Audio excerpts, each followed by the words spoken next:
अगर भाजपा रहेगी तो सारा लोकतंत्र खत्म हो गया है, बचा नहीं है, खाली कागज पे है। कि मीडिया जो है ना, यह अप्रासंगिक हो जाए। मीडिया का धर्म है कि सरकार की असफलताओं को दिखाना। मीडिया के कुछ लोग जो बहुत 10-10 लाख 20-20 लाख तनख्वाह पा रहे हैं ना, और जो लोग भाणगिरी कर रहे हैं सरकार की, ये लोग सड़कों पे पीटे जाए। देखिए, बीजेपी का जो भ्रष्टाचार है ना, ये जो कांग्रेस ने भ्रष्टाचार किया है और जो समाजवादियों ने किया है, इनका 100 गुना भ्रष्टाचार ये कर रहे हैं। इनका भारतीय जनता पार्टी का दफ्तर रिलायंस के और मुकेश अंबानी के दफ्तर से भी ज्यादा वैभवशाली है।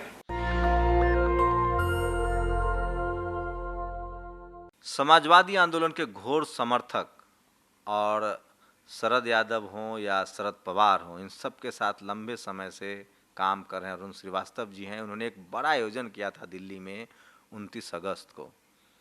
कार्यक्रम था देश संविधान बचाओ देश बचाओ। देश भर के 150 डेलीगेशन वहाँ आए थे, जिसमें समाजवादी, सिविल सोसाइटी के लोग थे, किसान आंदोलन से जुड़े लोग थे, बहुजन आंदोलन से जुड़े लोग थे, श्याम रजक हों या उदय नारायण चौधरी हों, बड़े किसान नेता थे। अरुण श्रीवास्तव जो है उनके शिल्पकार हैं, उन्हीं ने इनिशिएटिव लिया था, कोलसे पाटिल थे। क्या लबो-लुआब हुई मीटिंग में, क्या बातचीत हुई, वो स्ट्रेटजिकल मीटिंग थी, इसलिए बहुत चीज़ें सामने नहीं आई। अरुण जी से जानने की कोशिश करेंगे कि आगे की क्या रणनीति है। अरुण जी, एक बड़ी बैठक की आप लोगों ने कॉन्स्टिट्यूशन क्लब में, 150 लोग आए थे, क्या बातचीत हुई और क्या आगे की रणनीति तय हुई है? नहीं, सब लब्बो-लुआब यही था कि भाई इस देश में अगर लोकतंत्र को बचाना है तो भाजपा को हटाना जरूरी होगा।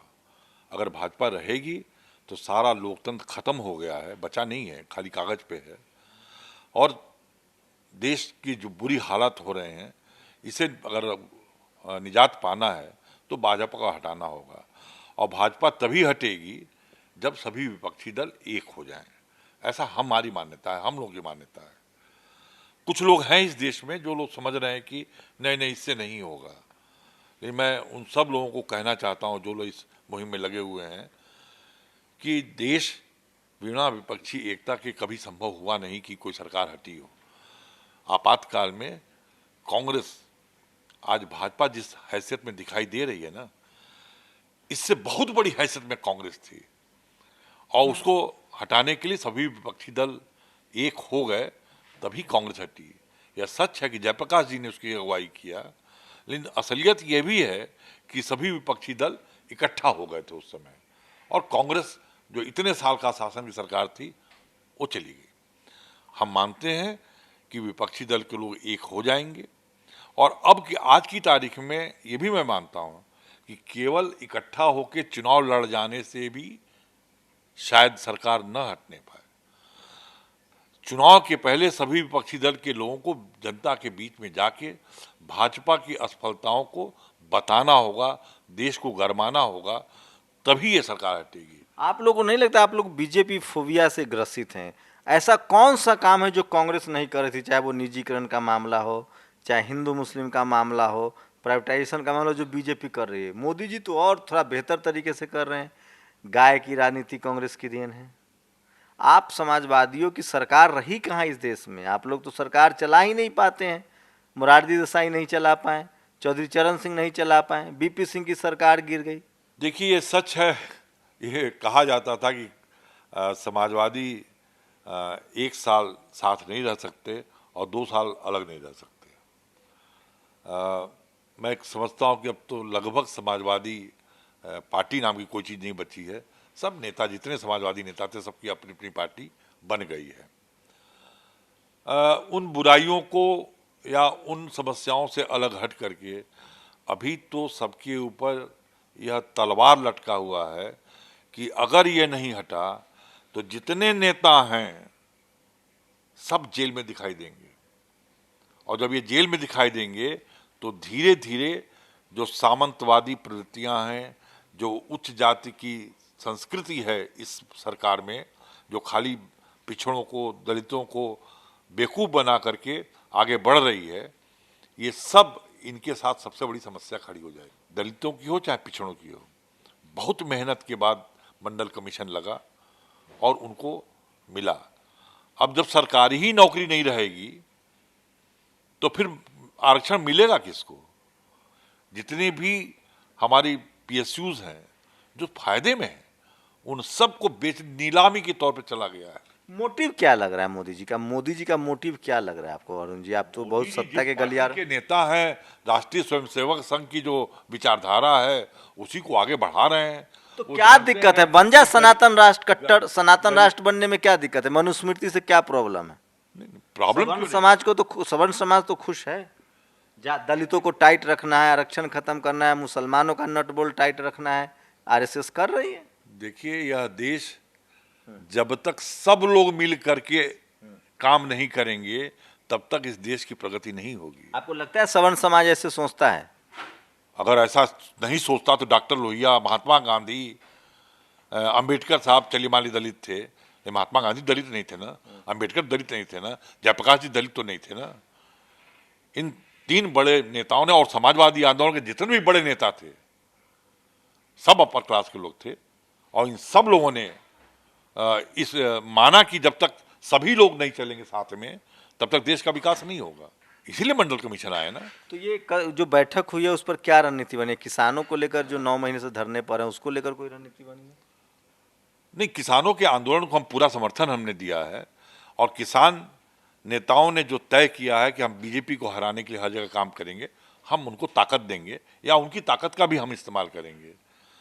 अब हम लोग उत्तर प्रदेश में हम लोग अपनी पूरी मुहिम चलाएंगे। अभी हमारी एक बैठक होने वाली है अक्टूबर के दूसरे सप्ताह में। देश पूरे उत्तर प्रदेश के हर जिले से समाजवादी विचारधारा के या दलित मूवमेंट के लोग या सोशल सोसाइटी के लोग, सामाजिक कार्यकर्ता जितने भी हैं, सामाजिक संगठन के जो लोग हैं, इन सब लोगों की एक बैठक करेंगे, और उसमें फिर हम अपील करेंगे देश के सभी नेताओं से कि वो लोग इकट्ठे हो जाएं। बिना एक हुए नहीं होगा, और केवल एक होना चुनाव के लिए नहीं, चुनाव के पहले 6 महीना पहले कम से कम सभी नेता एक साथ बीजेपी की असफलताओं को हर जिले जिले में जा करके जब तक नहीं बताएंगे तब तक चुनाव जीतना आसान नहीं होगा। तो टीवी अखबार वाला आप लोग को राष्ट्रद्रोही घोषित कर देगा? ऐसा है कि इस देश में जरूर मीडिया का बहुत बड़ा महत्व रहा है, इसमें कोई दो राय नहीं है, लेकिन आप ये भी समझ लीजिए कि मीडिया जो है ना यह अब प्रासंगिक हो जाएगी। मैंने आपसे एक बार कहा था कि मीडिया का काम है सरकार की असफलताओं को उजागर करना, यही मीडिया का धर्म है। मीडिया का धर्म नहीं है कि प्रधानमंत्री क्या बोल रहा है, सरकार क्या कर रही है उसका प्रचार करना।